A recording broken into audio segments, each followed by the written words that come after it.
Well, friends, we're going to work with our agenda to move as quickly as we can to make sure that two things will happen. One, that you'll have an opportunity to ask questions here. Know that this is not the only opportunity to ask questions or find answers about our ministry.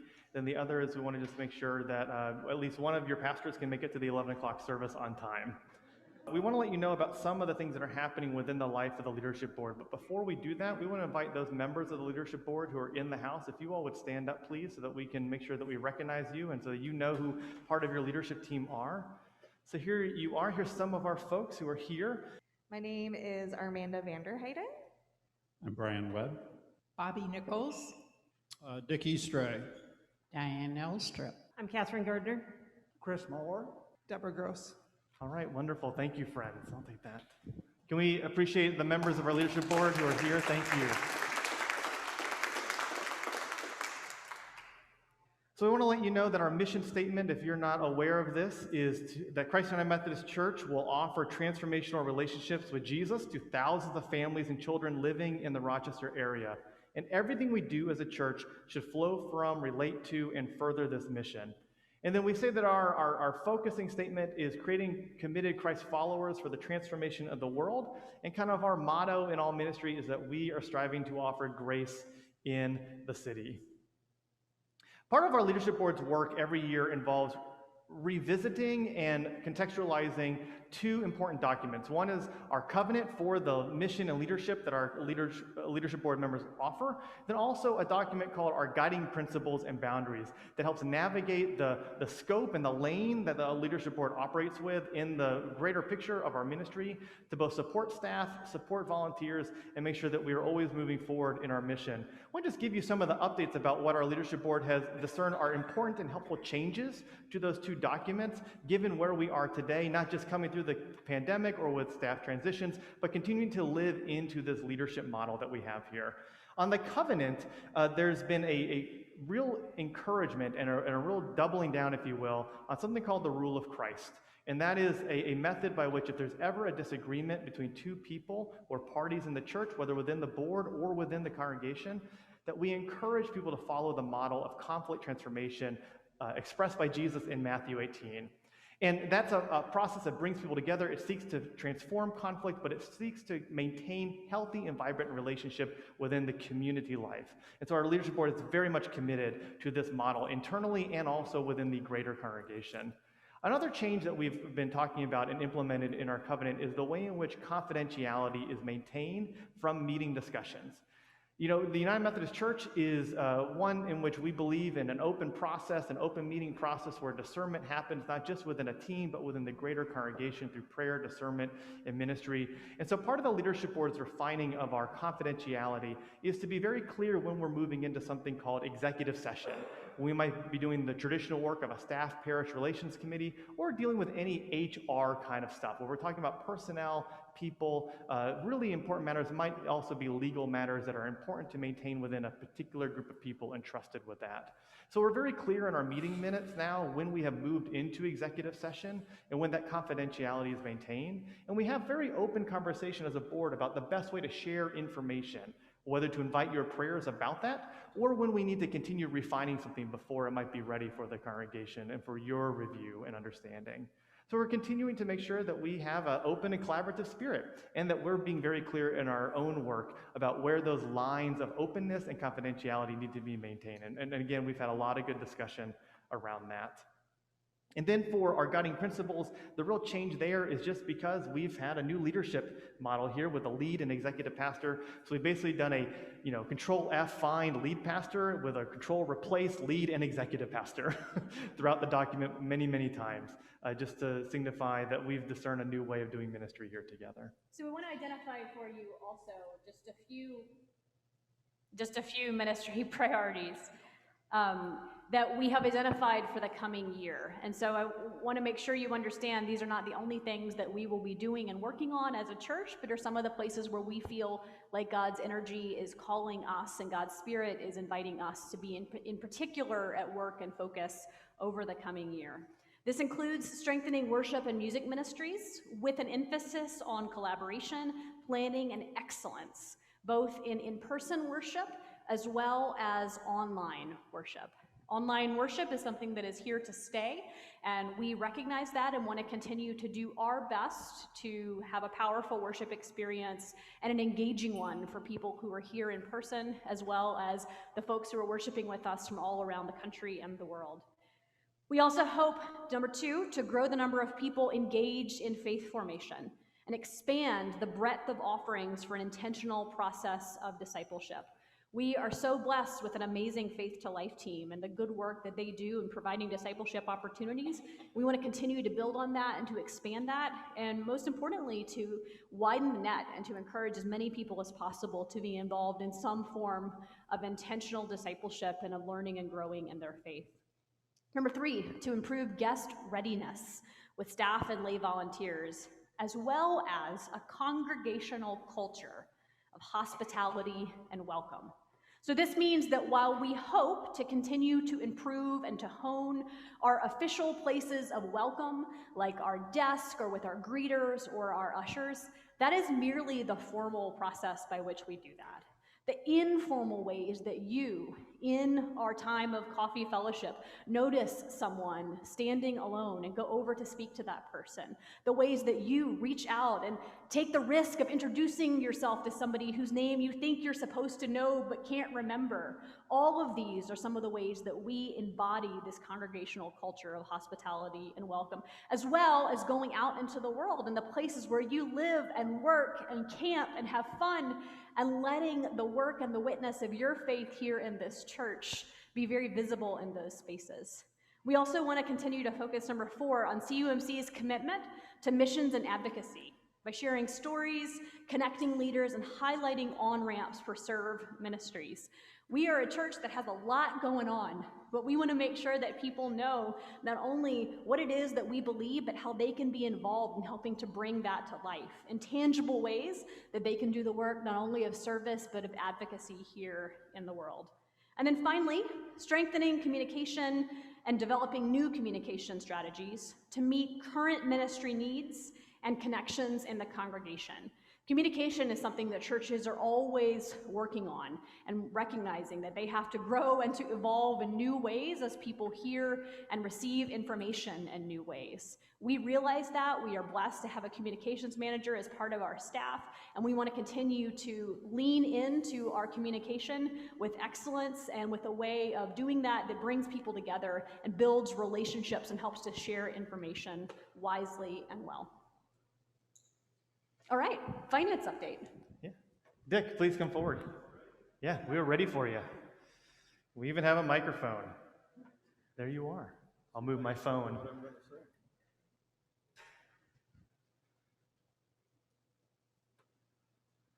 Good morning. Is this on? Mm-hmm. All right. Good morning once again. I just want to say a few things about... hold it closer. All right. I just want to say a few things about where we stand as of the end of April. Actually, the last month we have full reporting on a little bit about what our assets and liabilities are right now, and then some giving opportunities. So to talk about the operating budget to begin with, giving so far has been, I won't read all these numbers, but our net income so far this year has been $63,091. So we're in the black by $63,000. We are also ahead of budget by about $25,000. Giving has been what you see up there. Total income, a couple of words on that. Total income obviously is made up of what you people give, plus the building usage fees that we receive, the parking fees that we receive, income we receive from Wesley House, and then any income we receive from our investments, either whether that's realized or unrealized. And so far this year, we have actually have some unrealized losses of $25,000. Those are reflected in these numbers, so had we not had those, these numbers would be a bit better. I want to point out that we have paid all of our apportionments, and as I was writing that and looking at Reach, Renew, Rejoice, I realized that we probably haven't talked about Reach, Renew, Rejoice very much recently anyway, but it is an initiative by the annual conference to start up. I think the goal was 7 new churches and to revitalize a number of other churches around the conference, and they asked for pledges from churches and others to try to raise about $3.5 million. CUMC pledged $90,000. Our pledge runs through 2026, as I recall, and so far we've paid $36,750 of that pledge and expect to pay about $9,000 in total this year. So that's the update there. And before I leave that page, thank you very much for all that you do, both financially and otherwise, to support this church. Going on to our assets and liabilities. Yep. We have cash and marketable assets of $972,000. We are very fortunate.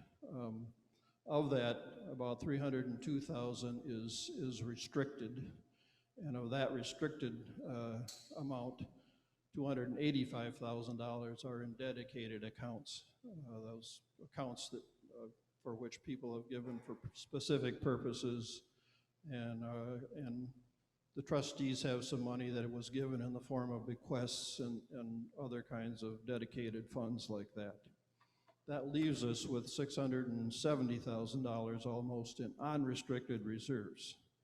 And that's enough to fund 7 months of expenses. So, as I said, we're very fortunate. We would like to be at least 3 months, and we were well over that. So that's a good place to be. Thrive. So far this year, we have available to give. We haven't given it yet, but we will be transferring at least $33,900, and by now that has grown to more than that, to Thrive. But to bring you up to date a little bit, since 2018, CUMC has contributed over $305,000 to Thrive scholarships. That's from Thrift on Fifth. That's from fundraising that has been done over the years, not so much in the last 2 years, and from individuals who have been very generous to Thrive. So again, thank you very much for what you do.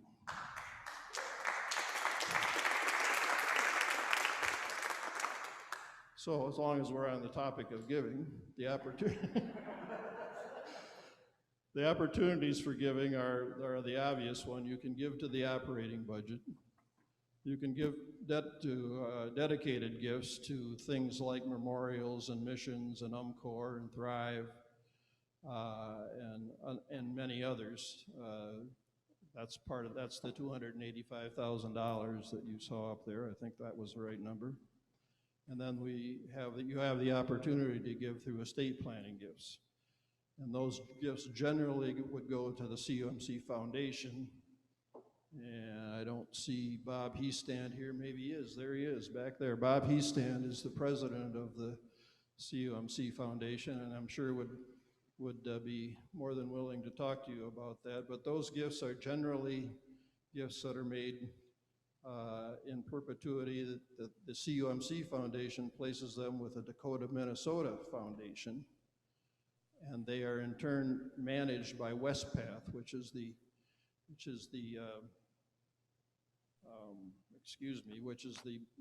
benefits and investments arm of the United Methodist Church. So very responsible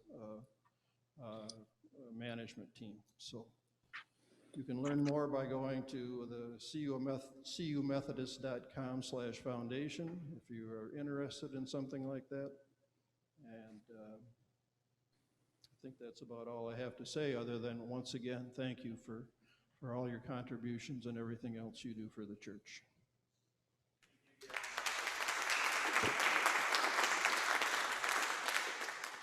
There's a great team here who continues to shepherd our resources. We're very grateful for Dick, for Chris, and our whole leadership board. And now Bobby Nichols is going to provide some staff church relations updates. Thank you, Bobby. Yes. Okay. So we have pictures of our staff. And I would just like to introduce them. I hope they're in the same order as what is up there. Pastor Jenny Cannon is our lead pastor. Pastor Kirkland Reynolds is our executive pastor. They very much work as a lead pastor team in all essence. Of course, Pastor Nancy Wheeler-Hanlon is Congregational Care. Pastor Amanda Larson is Director of our Children, Youth, and Family Ministries. Jack Jefferson is our Director of Operations. Oliver Brooks is Director of Communications and our Arise band leader. Kent Nyman currently is still our building manager. Julie Plunkett is our in charge of custodial services. Jody Peterson is Director of Children Ministries. Cale Ackerman is Director of Music Ministries. Pastor Beth Joyner is our Adult Choir Director. Carla Sukov is Director of our Children's Choir. Paul Kingsbury is Director of our Adult Bells. Kari Hansen, as we said goodbye to this morning, has been our Director of the Children's Jubilee Bells. And John Verona is our Principal Organist. Got them all? And as Pastor Kirkland indicated this morning, 2 of our really fine staff are leaving us. Kent Nyman is moving with his wife Cheryl to South Dakota. She is a lay pastor, a pastor that has accepted a 2-point charge in South Dakota. And Kari will be going to dental school this fall in Iowa City. So obviously we thank them for their excellent service to this congregation, and we wish God's grace to them as they embark upon these really exciting chapters in their lives. And I just wanted to let you know that our search and interview process is well underway for these positions, led by Pastor Kirkland. May I just say, what a gift to have an executive pastor. The search, the interview process is done in such a professional and thorough way.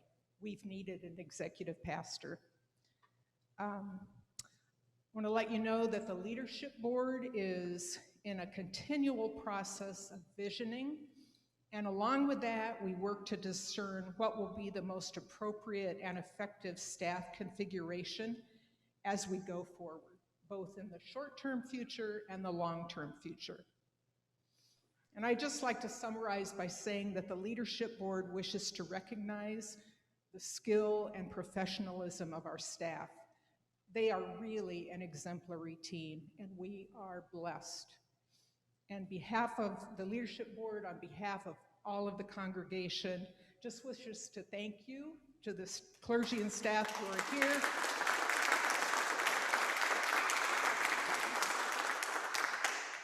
Thank you for your service to us and to the community, and you make a difference. Thank you, Bobby. I'm going to call an audible on our agenda and ask Diane if you could share about the Minnesota Annual Conference now before we talk about the Methodist Church in general. Thank you. I have to admit, it's the first time I followed breadcrumbs up to. Yeah, it's a good thing to have. So, the Minnesota Annual Conference of the United Methodist Church was held on Tuesday, May 24th and Wednesday, May 25th of this year. And representatives of our church attending were Pastor Jenny and Kirkland, Pastor Nancy, Bobby, me, and the Reverend Bruce Bueller. Here is a short video of some of the highlights. It's gonna be a blast! Yeah, we have a great time. It is my joy, my privilege, my pleasure as your bishop to welcome you to the 168th session of the Minnesota Annual Conference.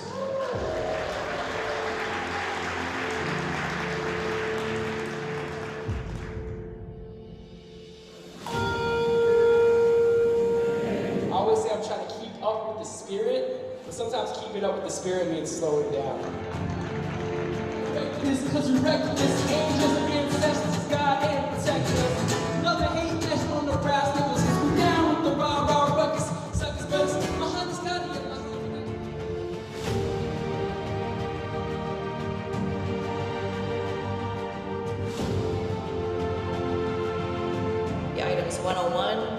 102 and 103 that we'll be considering.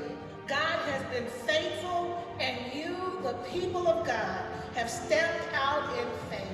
Thanks be to God. Will the teller please take out that envelope and open it up and hand a ballot to everyone at your table who is eligible to vote? Item 150 was approved by a vote of 339 to 36.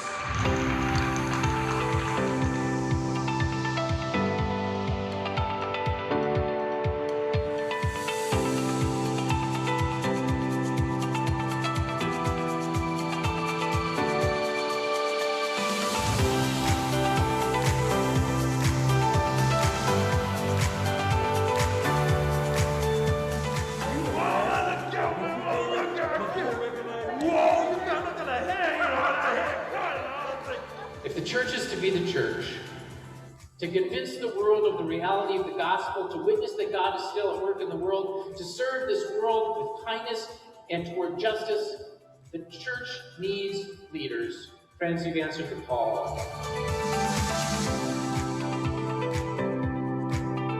Next year's conference preacher is Becky Jo Messenbrink. Perhaps as a conference, our way into the future is to follow Jesus on a journey where our souls are made large, our hearts capacious, our minds expansive, when we can hold creatively together spaciousness and direction, clarity and complexity and humility, where cure is care, and being steeped in the love of God as we know it in Jesus, the grace of God, God's dream and desire for the world is what it's about.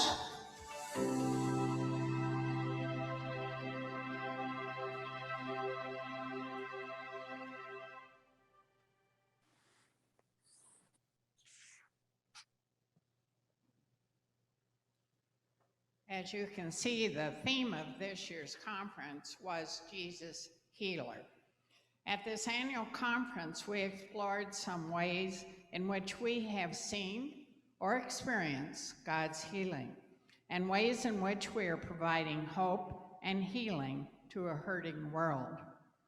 Attendees spent time celebrating some of the things our conference has accomplished over the past year.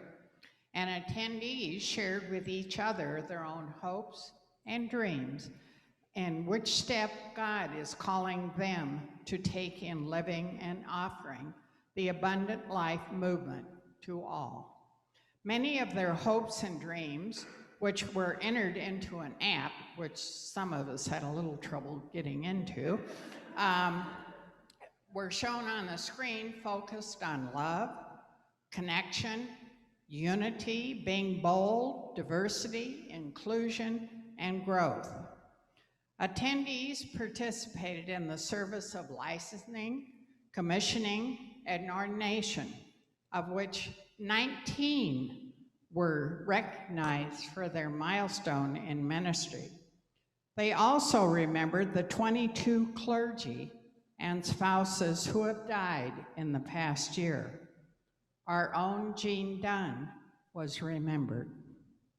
You may have seen Reverend Cooper several times in the video. He was there with Pastor Elizabeth McCauley, who was among the 18 retiring at the end of June. The annual conference members obviously did some business as well, and they overwhelmingly approved 4 pieces of legislation focused on diversity, equity, and inclusion. The first charges to the conference is to contract with an outside auditor who has experience in diversity, equity, inclusion, to perform an equity audit of human resources at the conference level in order to increase equity in hiring practices, employee compensation, and procedures, and also recruiting and retention at the conference level. The second charge to the conference was to prioritize the recruitment of candidates of color and LGBTQIA+ candidates for open positions in order to create a more diverse conference leadership team.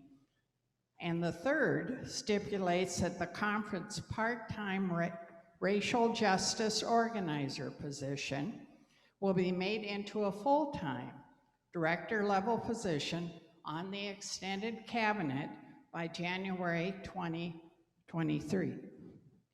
Meanwhile, and I think you saw that on the video, voting members approved by a margin of 339 to 36 a piece of legislation that calls for the Minnesota Conference to hold a storytelling space before the 2026 annual conference that would allow Minnesota United Methodist to tell stories that resulted from the Book of Discipline policy stating that homosexuality is incompatible with Christian teaching.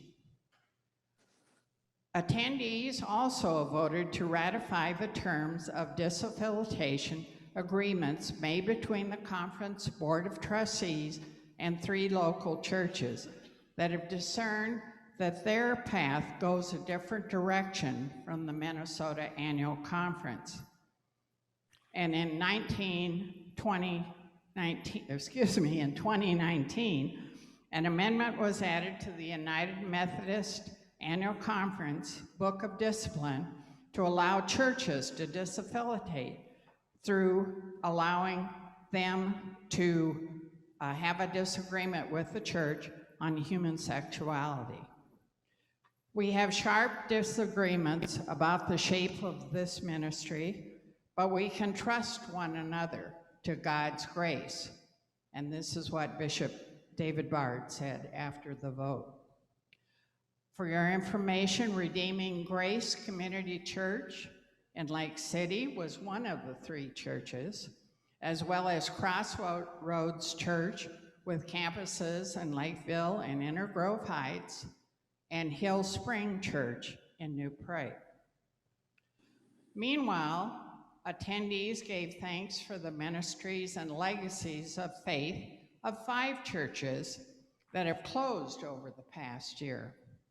Lanesboro UMC was one of the 5, as well as St. James UMC, Spirit River Community Church in Izenta, Sunrise UMC in Mounds View, and West Bethel UMC. We also, though, were able to celebrate 2 new churches that were given full status in the conference.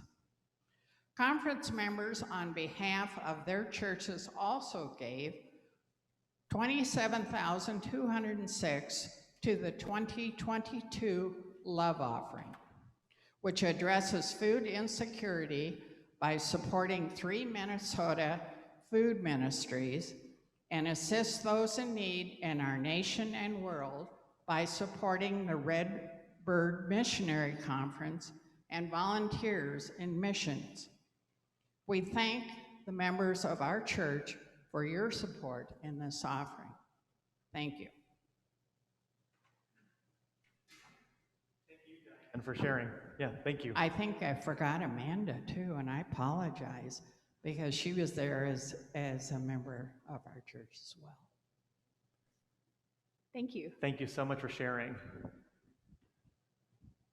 So we want to now take just a moment and, building on the report from our annual conference, just give a quick reminder and update on the way that our local congregation fits into the structure of the larger United Methodist Church. This is something that's worth understanding. It may, of course, over time, change or evolve as churches and church structures tend to do, but this is important to understand how these pieces fit together and how it is that our work and belief and values as a local congregation fits into the larger context of our denomination. So this is a visual, and just to see how this is displayed here in sort of interlocking squares, the congregation charge is us. That is our local congregation, and so it can be an individual congregation congregation. Sometimes there are multiple churches linked together within a circuit, but that individual congregation charge is that very centerpiece. The district is the next level, if you will, and we are part of the River Valley District here in the Minnesota Annual Conference.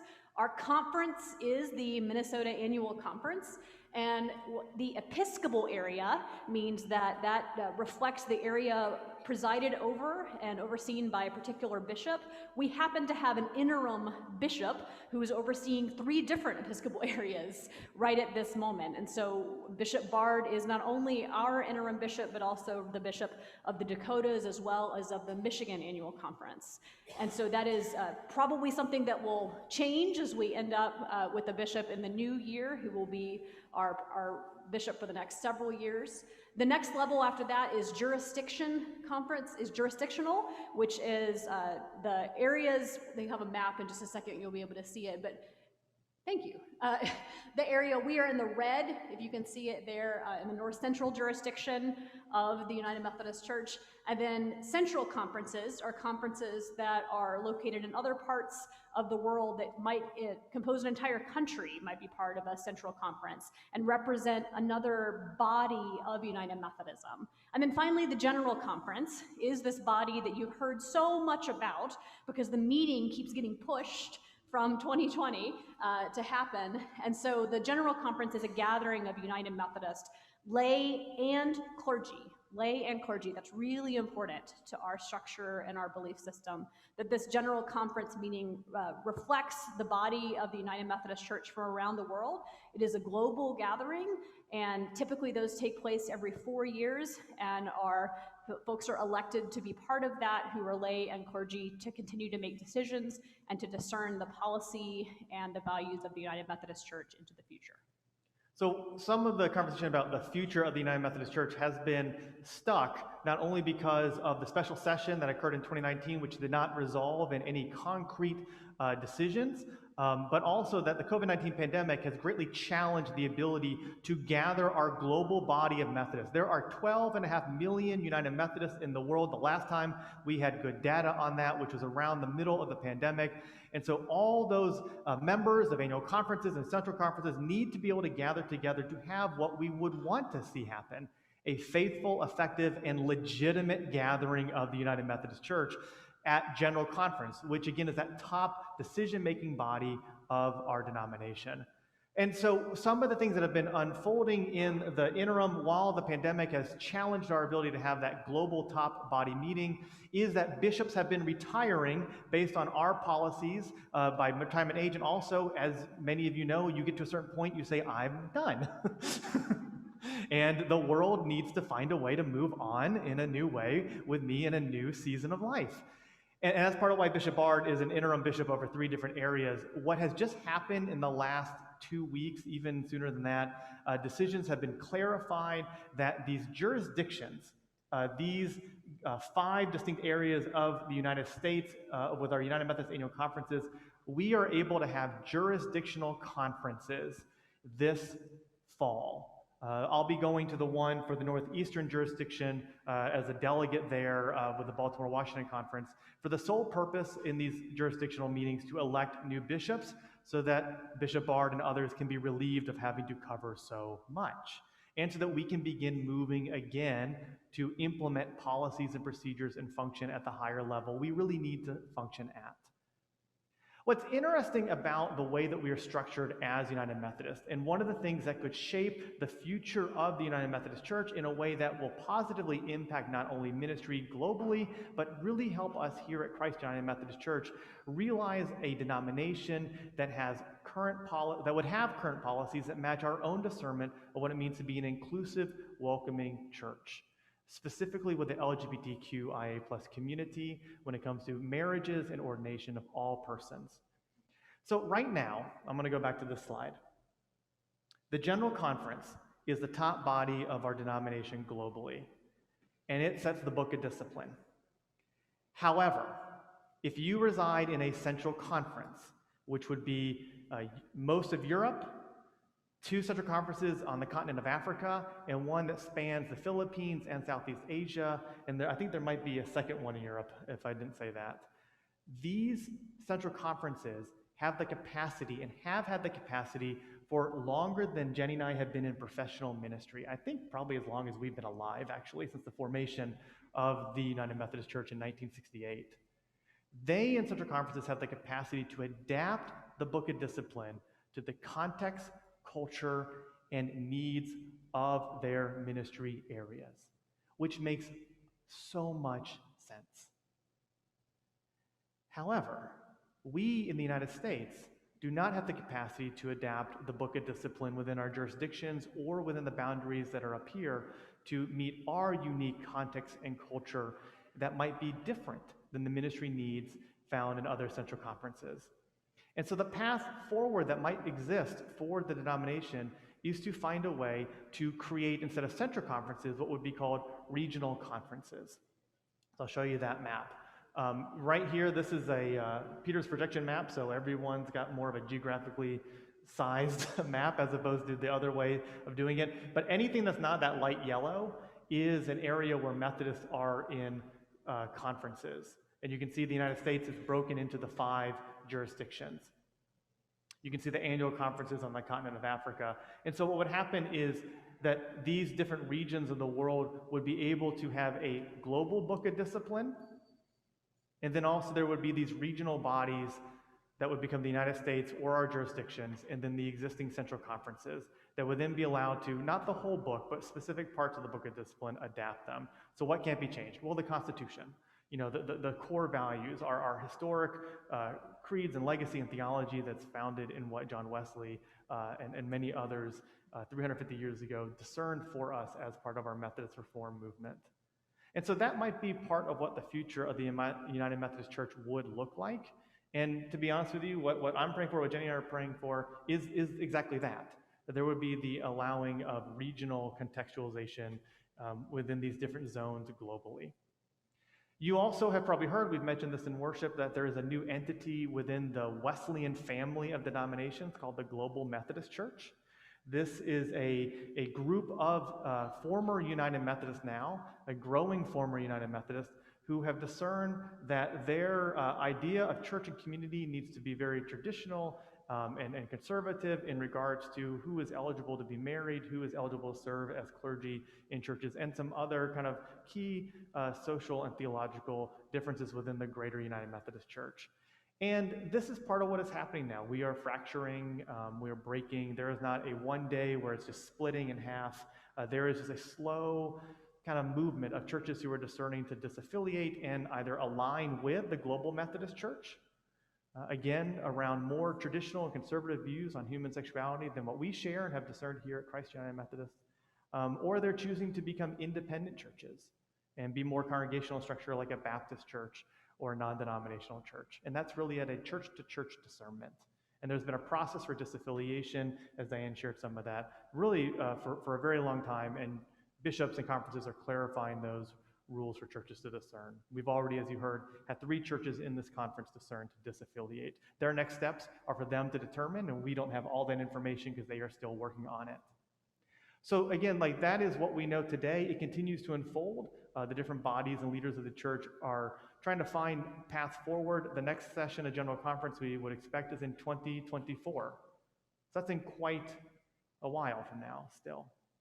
But what does that mean for us here at Christ United Methodist? Well, Joel Ott, who's our chair of the Leadership Board, has some things that we want to make sure that you all know are very key to our vision of ministry here, and also important things that we keep before us. Thank you, Joel, for sharing this.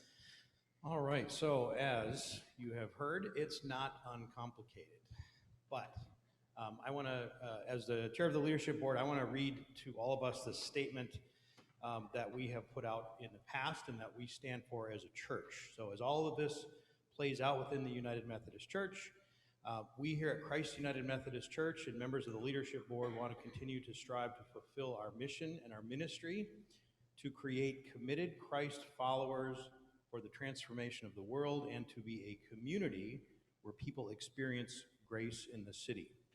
So the Leadership Board will continue to study and pray on the developments within the United Methodist Church and about how God continues to call us to be in relationship and in ministry. So we are committed to remaining in the United Methodist Church and the Minnesota Annual Conference, and to offering an inclusive, safe, welcoming community of faith where everyone may belong, and to discover how God is calling them and calling us to love and serve. We do this discernment by remembering two important expressions of our core values: our reconciling statement and our commitment to marriage equality. So I want to read the reconciling statement for us, which you can also read up on the screen. With open hearts, open minds, open doors, we welcome people of all races, nationalities, theologies, and abilities. We welcome people of all sexual orientations and gender identities. We offer a safe and compassionate place to reconcile faith, identity, hope, understanding, and mutual respect. And I now want to read for you our commitment to marriage equality, which the Leadership Board adopted in 2019. Christ United Methodist Church. This commitment to marriage equality as a church in the Methodist tradition since 1857, Christ United Methodist Church's ministries are grounded in Jesus' call to love both God and neighbor. We acknowledge that we have often failed to extend the radical hospitality that God asks of us, even as we continually strive to do so. Christ United Methodist Church is a reconciling congregation and is a member of the Reconciling Ministries Network. Upon voting as a congregation to join this network of churches, we publicly welcomed LGBTQIA+ persons and their families into full participation in the life and ministries of the congregation, and we continue to do so today. We recognize that when two people come together to form a primary committed relationship, they often ask a church to bless their wedding. With due consideration, the church responds by celebrating, in the presence of their families and friends, the work of God's Spirit in their lives. We lament that in our time, the United Methodist Church is still struggling with inclusion of LGBTQIA+ persons, in full inclusion as clergy, and in full inclusion as children of God with rights to love and marry whomever they desire. We renounce the forces of evil that would exclude any of God's people from full inclusion to the call of ministry and from full inclusion in the sanctified celebration of marriage. Today we affirm that God's grace is open to all, and we witness to that grace through our commitment to justice and equality in our congregation, the state of Minnesota, the United Methodist Church, and the world. With the approval of our lead pastor, we will honor and celebrate the wedding of any couple licensed in Minnesota who seek to commit their lives to one another in marriage. And this was approved by the Leadership Board of Christ United Methodist Church on July 11, 2019. Thank you, Joel.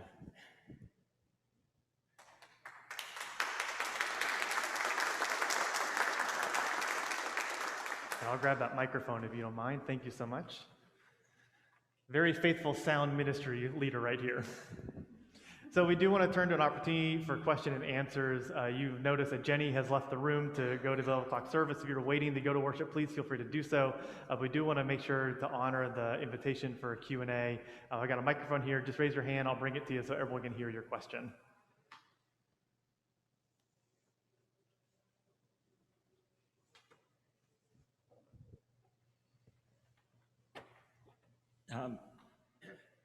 I've always been intrigued about this piece of the statement that says we're open to any theology.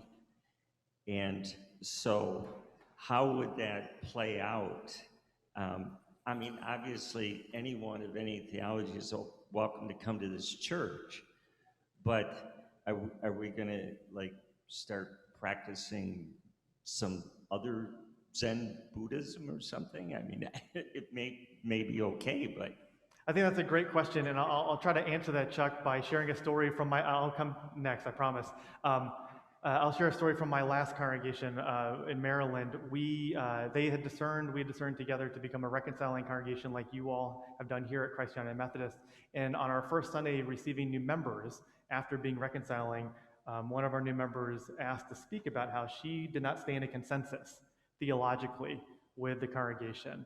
But she said that even though she didn't stay in the consensus, she understood that she was welcome here. That bold, inclusive, reconciling statement was inclusive not only of human sexuality in the same way that we want to be inclusive of every expression of God's life and grace, and also the way that people are living into that. So I think part of what that involves is our leadership board and us together as a congregation hearing what worship sounds like when it's in the 11 o'clock service. We will hear it. Thank you, Joel.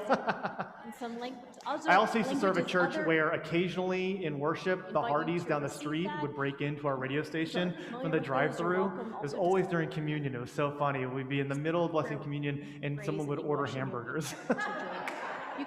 It's not a joke. It's a real thing. It's so weird. Thank you, Joel, for running up there. Appreciate it.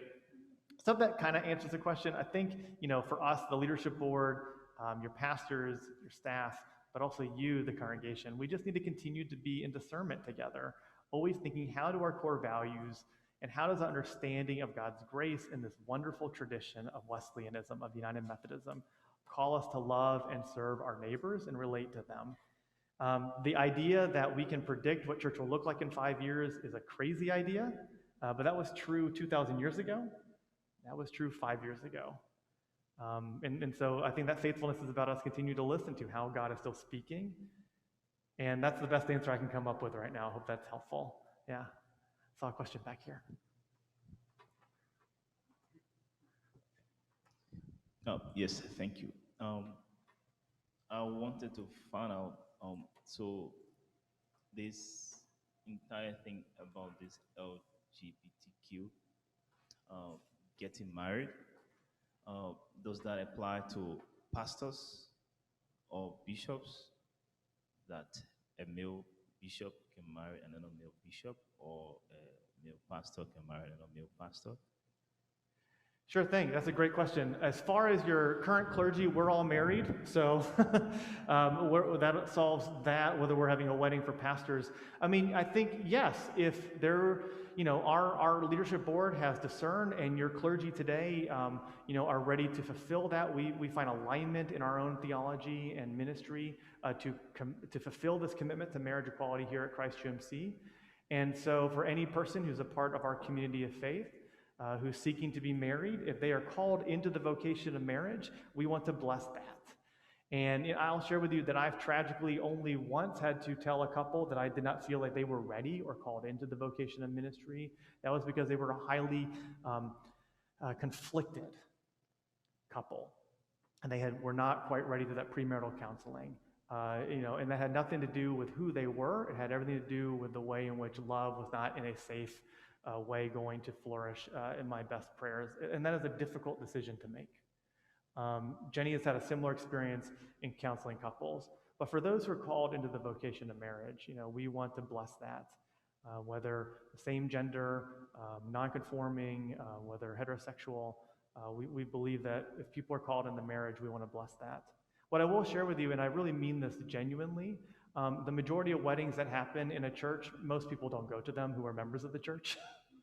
And so really it's about, finding a way of trusting the discernment of leaders to know where God is at work and where flourishing in love is evident and can live out in a way. I mean, marriage is a vocation, as we believe in our Christian tradition. And any vocation of love is one in which that love is meant to witness to the world what love can do in people's lives. And so as we discern where that vocation is evident, we want to bless that, absolutely. So I hope that answers your question. And it's a really important and good one. Any others? So in Maryland, I guess I gotta tell you, we'd have 100 hands up. So I don't know if we've either answered all your questions already or if I'm still learning the culture of the Midwest. So you have to.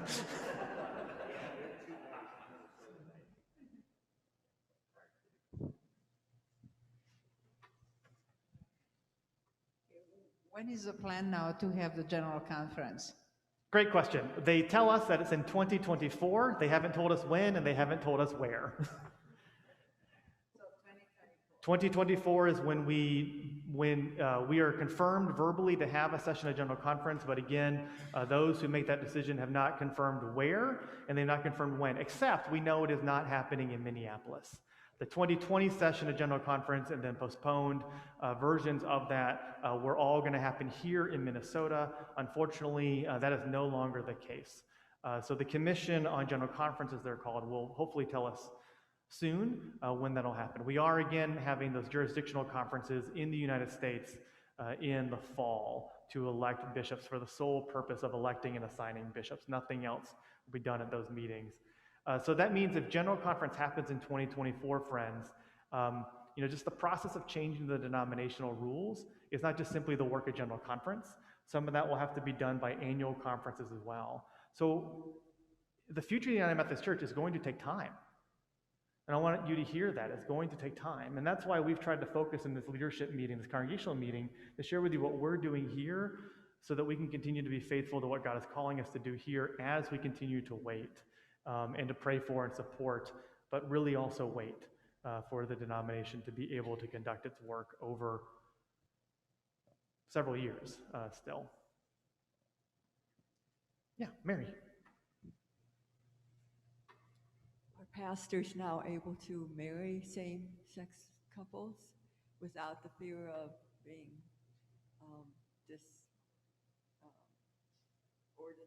Yep. That's a good question. So the question, if you didn't hear, is are clergy authorized in the United Methodist Church to conduct same-sex weddings? By the Book of Discipline, no. But most bishops, including in our Episcopal area, are following an abeyance in which no charges will be taken up or received for any clergy who would violate the Book of Discipline when it comes to marriages. The no charges would be brought up or followed on bishops who would ordain openly gay persons who are ordained or commissioned for ministry, and that no trials would be brought up on clergy persons who might be in a same-sex or non-heterosexual relationship with another person. So it's that abeyance that's being followed in this interim time. And again, the COVID-19 pandemic and just the way it takes to get Methodists together globally is what's caused that abeyance to be in place. So I'm grateful that the bishops have been able to find some consensus, not unanimity among them, but consensus. And in our region of Methodism here in the Midwest, that abeyance is being followed. And we would anticipate by the Minnesota Annual Conference's work that abeyance would be continued to be followed by future bishops based on the core value work the conference has been doing, and that they would put forward in the request of the next bishop assignment. Bobby Nichols actually be a part of that work. She is not only on the leadership board and with SPRC, but she's serving on the committee on the episcopacy for our annual conference and will be one of the persons praying for and helping to work with our future Episcopal leaders. So she'll defend us, don't worry. Okay. Well, so let me say this, because there is worship. You've been faithful. We started late. You are here. Next steps, what can you do for this meeting? Absolutely. Join a team. Be a part of a small group, studying scripture, praying together, supporting one another, or join a team, or join a team that is doing ministry in and beyond the church. You can consider applying to serve on the leadership board. We have an open application process every year, and those applications will be available in the fall. But you can definitely check out our leadership board page on our church website to learn more about the board and see last year's application. I suspect it will be largely the same as next year's. And then also, we just want to continue to encourage you to prayerfully consider your ministry here and through the church, so that we can be faithful to what God is calling us to in our life together. Jesus did say, after all, that we will prove our love of Jesus by how well we love one another and how we fulfill that great commandment, to love the Lord our God and to love our neighbor as ourselves. And so thank you for being here. Thank you for taking extra time as we've extended over into the worship of the 11 o'clock service. Apologies if we have kept you from going to that service, but I'll be going there too, so you can't be late if the pastors or one of the clergy is not there yet, right? Well, let me offer a quick word of prayer for us in our continued work. God, we thank you for the opportunity to live and belong together through this, your church, our community, our spiritual home. And we pray that you would help our leadership board and all of us as a congregation to be faithful to what you are calling us to do. This is Pentecost Sunday, when we are reflecting on how you, God, through the Holy Spirit, continue to pour yourself into us.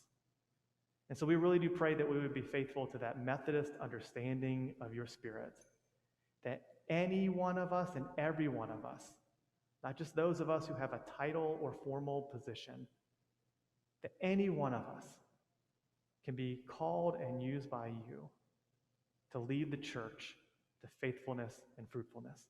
In Christ's name we pray. Amen. Thanks, everyone. Thank you for joining online. Nice to connect with you.